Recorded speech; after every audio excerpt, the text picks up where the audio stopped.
Evet sevgili izleyenler, gerek Can TV gerekse www.güneydoğunews.com haber sitemizde yayınlanmak üzere bugün 31 Aralık 2013, artık yılın son günü ve son saatlerini yaşıyoruz.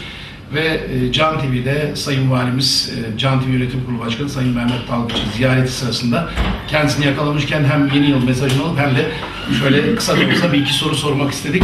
Sayın Valim hoş geldiniz televizyonumuza. Hoş bulduk. İyi yayınlar diliyorum. Başarılar diliyorum size. Biz teşekkür ediyoruz. Öncelikle biz sizin yeni yılınızı kutlayalım. Umarız ki yeni yıl hem kentimize hem ülkemize barışın, kardeşliğin, mutluluğun getireceği bir yıl olur. Hayırlara vesile olur. Evet Sayın Valim, öncelikle yeni yıl mesajınızı alalım. Halkımıza neler diyeceksiniz? Halkımıza şunu diyelim. Can TV aracılığıyla Diyarbakırlıların yeni yılını öncelikle kutluyorum. 2013 yılını geride bıraktık. Tabii koca bir yıl, 12 ay. İyi günleri, kötü günleri, sıkıntıları, güzellikleri olan bir yıldı ama biz sıkıntıların geride kaldığını, geleceğe umutla bakacağımız başlanmış projelerin devam etmesini temenni ederek sözlerime başlamak istiyorum. 2013 yılı ülkemiz açısından önemli bir süreci başlattı. Başta Diyarbakır ilimiz olmak üzere bölgemiz, ülkemizin güneydoğusu ve büyük bir çoğunluğu için hayati derecede önemli barış süreci şu an. 2013 yılının son 11 ayıdır. Başta bölgemiz olmak üzere Türkiye'nin hemen hemen hiçbir yöresine şehitlerin, cenazelerin, kargaşanın, kavganın, sıkışıklıkların olmadığı bir döneme geride bırakıyoruz. 2014 yılında başlayan bu projenin daha kalıcı hale gelmesini, bölgenin başta işsizlik, ekonomik sorunları, eğitim, sosyal, kültürel sorunlarının çözülmüş olduğu, insanların bu duygularla bu ortamı içselleştirildiği bir şehir, bir yaşam bölgesi olmasına, vesile olmasını temenni ediyorum. Ve güzel çalışmalar da var. Tabii bu sürecin oluşabilmesi için başta Diyarbakır insanının umutlu olması, geleceğe güvenle bakması, kendi aralarındaki dayanışmaları artırmaları, yanlışa yanlış, doğruya doğru demeleriyle bu süreç yürüyebilir. Ben özellikle gezdiğim, sokakta, caddede, meydanda, parkta, bahçede insanlarla yapmış olduğum görüşmelerde herkeste bir umut görüyorum, bir şevk görüyorum, geleceğe umutla baktıklarını hissediyorum. Bunu kalıcı hale getirmemiz lazım. Bunu kalıcı hale getirmemiz için bir başka yere bakmamıza da gerek yok. Diyarbakır bir barış şehri, bir kültür şehri, bir medeniyet şehri. Bünyesinde 33 ayrı uygarlığa ev sahipliği yapmış bir açık hava müzesi niteliğinde bir şehir. Geçmişte yaptıklarını, o tozları silkeleyerek bir bakması gerekiyor. Biz ne yapmışız şimdiye kadar? Onlardan hangilerini elimine etmişiz? Nerelerde eksimiz kalmış?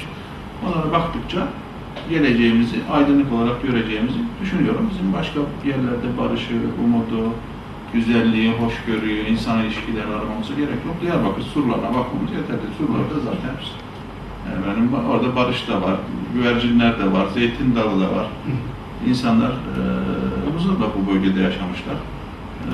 Yani Diyarbakır bölgeye her zaman umut açmıştır.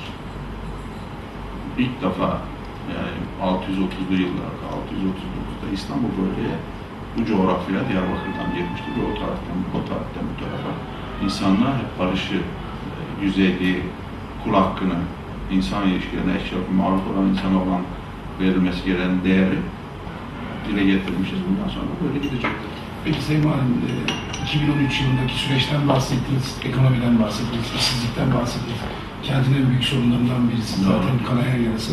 Ama baktığımız zaman bu süreç içerisinde özellikle organize sanayi bölgesinde birçok yatırımcı fabrikaların inşaatını devam ettiriyor.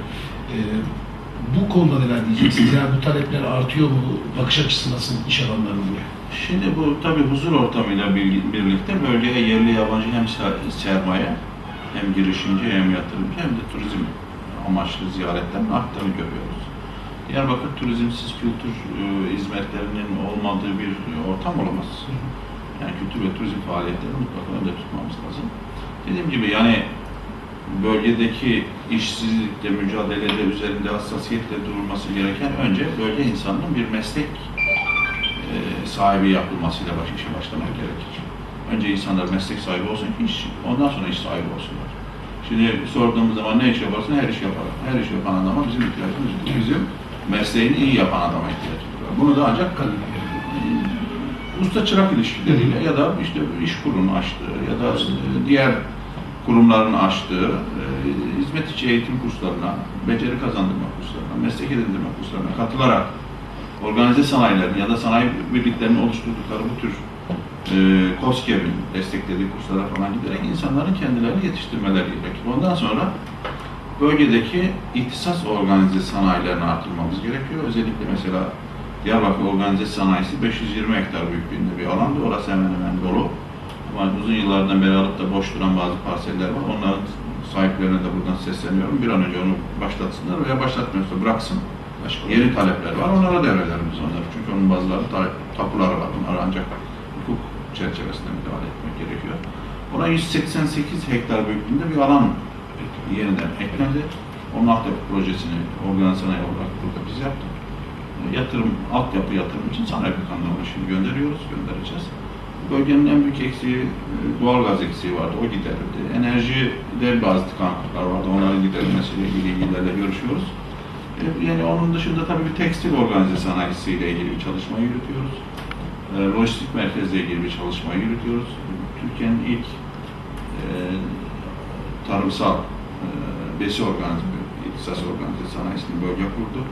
Onu tam aktif hale getirmekle ilgili bir çalışmayı yürütüyoruz. Bütün bunlarla birlikte küçük sanayi siteleri, KOSGEB'in KOBİ'leri desteklemesi, o bizim kalkınma ajansı olarak bölgedeki küçük sanayiye yaptıkları girişimlere hibe desteğini sürdürüyoruz ki girişimcilik artsın.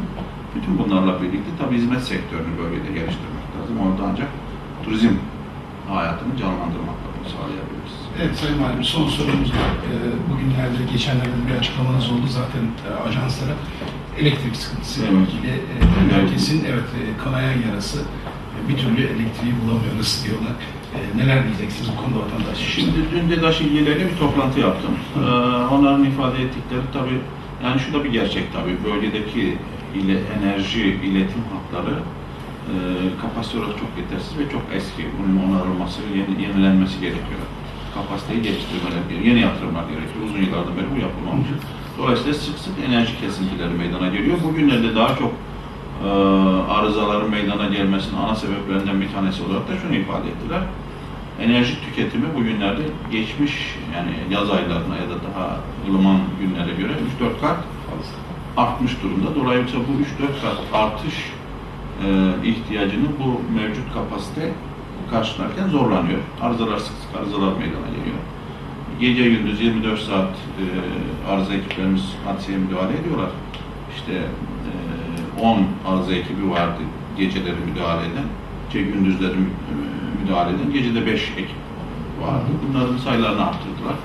Arızalara daha seri bir şekilde müdahale edip çözüm arayacaklar. Artı bir de şunu rahatlıkla yani ifade ettiler bana. Programlı bir kesinti yapmıyoruz diyorlar. Benim de onlardan istirhamım bu şartlarda hangi gerekçeyle olursa olursun enerji kesintisi olmaması lazım. Tabii ki aboneyle kendi aranızda bazı problemler olabilir. Yani hayır, yani şu olabilir. Kayıp kaçak oranları yüksek, enerji israfı var falan filan. Bunlar uzun vadede bir projeye bağlanarak çözüm aranabilir ama vatandaşın enerji kesintileriyle ilgili taleplerini mutlaka dinleyeceksiniz. Onların aradıkları zaman 24 saat cevap vereceksiniz. Şimdi yeni bir sistem kuruyorlar. Özellikle şurada da var tabii bir problem. İnsanlar enerji kesintisine uğradıkları takdirde aradıklarında muhatap bulamıyor. Evet. Muhatap bulamayınca da tabii ki bu bir psikolojik olarak agresif yapıyor insanlar. Kardeşim çıkın karşılarına 24 saat cevap verin.